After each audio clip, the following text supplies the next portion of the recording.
Today, I wanted to talk about um, the flow of being inspired and having downtimes. Um, I know sometimes we go through moments that are not as inspiring, not as hype, and we feel down to the point that we feel like we're getting closer to the bottom, the rock bottom, and then only to find out that there's inspirations around and it hits us. It hits us like epiphanies. It hits us like the thing that we've been needing all the months or years that we were feeling down. For example, for me, when I listen to motivational speeches on YouTube, and I go, wow, that was mind blowing. That was mindset changing. That was moment defying. And then I go back to my daily routines of trying things here and there.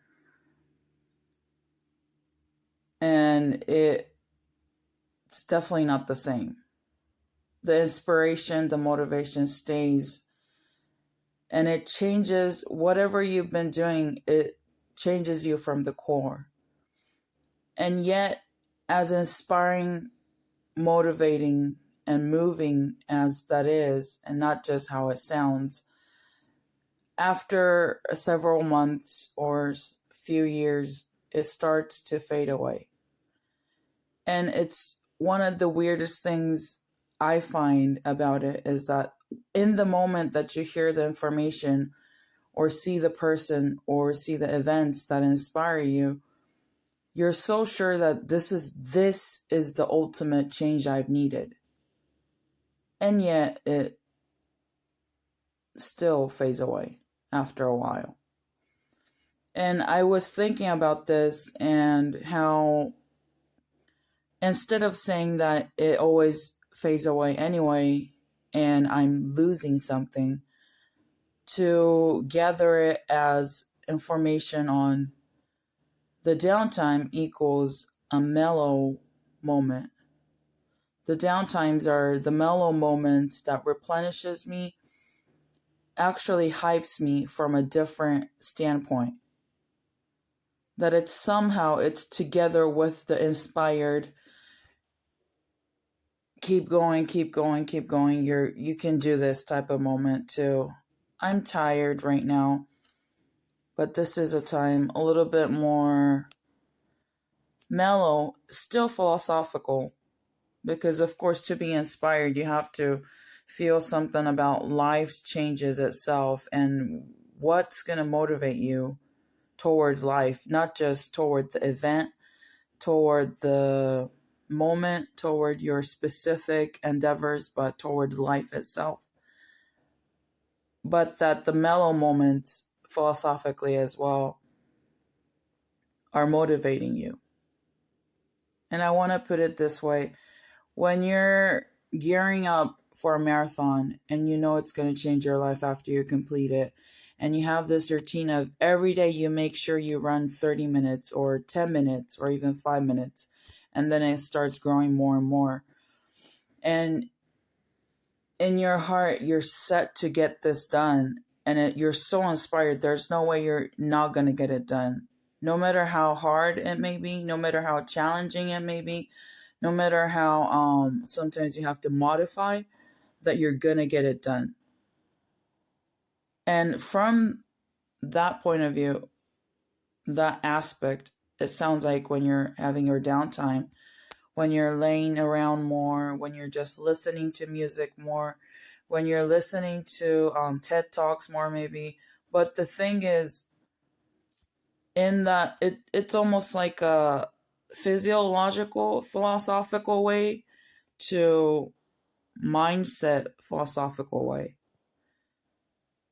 And what I'm trying to say is it's never actual downtimes.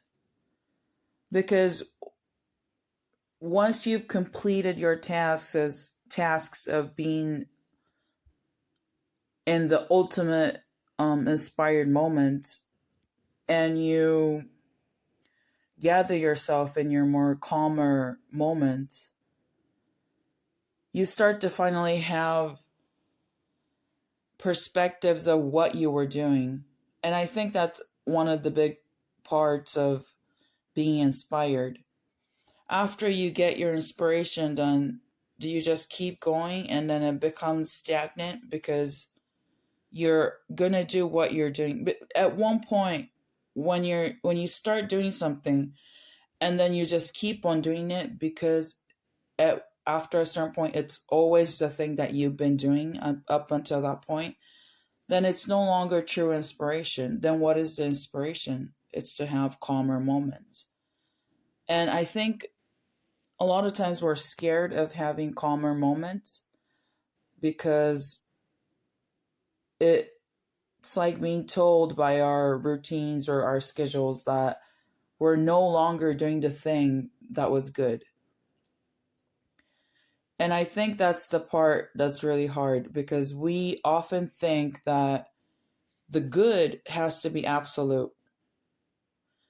Once we start, and it feels good to know that and think that and believe that, but it's not the truth. If you're always doing the good because your good is so absolute, and by doing that you feel a certainty, then you're just running away from vulnerability that could give you the next ultimate inspiration.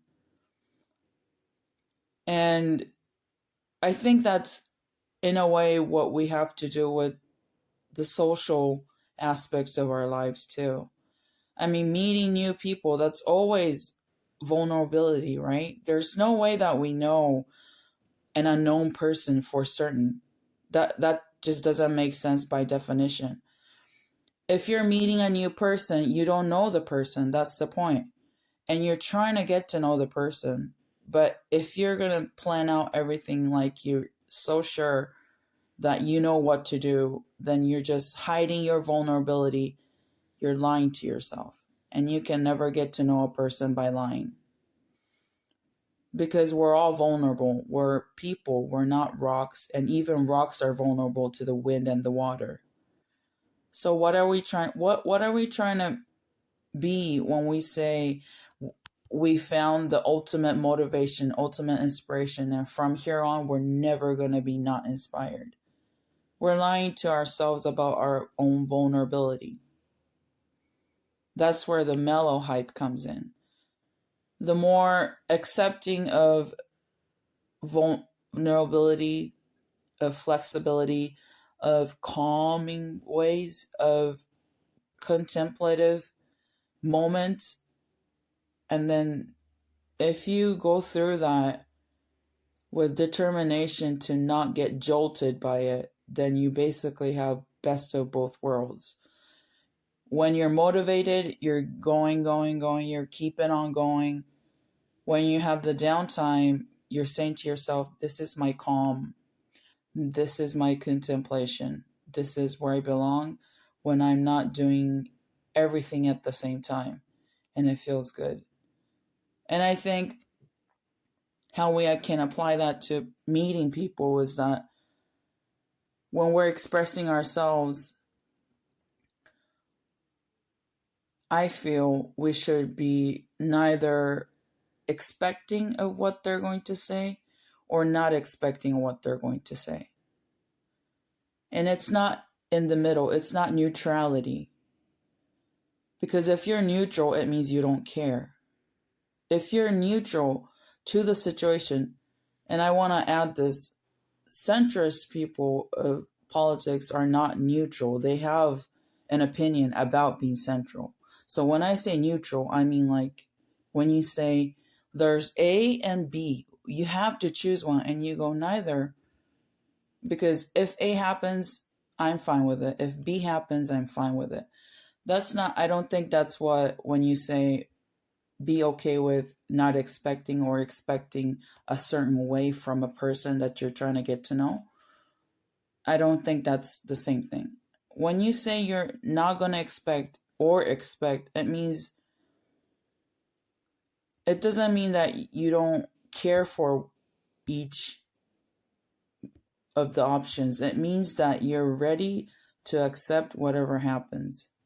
And that openness ultimately carries our mindset in a healthier way. Because let's say we're aiming for a project and you put your best to it. First thing, of course, you put your best in it. But let's say it came out as 95% great, not 100% great. If your mindset was, if I put all my effort into it, it has to be 100% great. And you're told it's minus 5% and it breaks your heart. And now you're stuck in the moment of, where did that 5% go? What did I do wrong? When you could just accept it as, well, I did my best. Maybe there's something happened in the economy that affected it. I don't know. But the best thing I can do is incorporate that information into it and then move on to the next project. That type of openness, it's vulnerability, because you're not saying, I always get 100%, I never fail. That's not what you're saying. You're actually saying, I'm open to things happening, regardless of the fact that I will put my 100% into it. There's a beauty to it, because your heart is content in your pursuit rather than being caught up in the results. And that's something nobody can take away from you. If your heart is already content in knowing that that's who you are, not what you do, not what you set to do, not what you get from what you do, but who you are, then your contentment is going to carry you way farther than always striking and striving toward the same type of inspiration momentarily, annually, decade and wise, century wise, whatever it is. If you're always having, the thing is, no matter what it is, inspiration, motivation, or downtime, if you're always needing the result to somehow certify you, then you're never going to get away from your own fears. It's not the amount of effort you put into it or how you can put effort into it. It's the fear that the results will dissatisfy you. And if you no longer have that fear, but still put your 100% into it, you have a beautiful life, or at least a start at it. Because of course, the ending or the continuance of it is not the purpose. The vulnerability and acceptance of it and growing through it is, or so I feel. Today is February 16th, Thursday, Los Angeles time. It's about to be 10:50 a.m. And I hope you guys have a wonderful week, or end of the week, since it's already going to be Friday tomorrow. And have a wonderful one. Thank you. Bye-bye.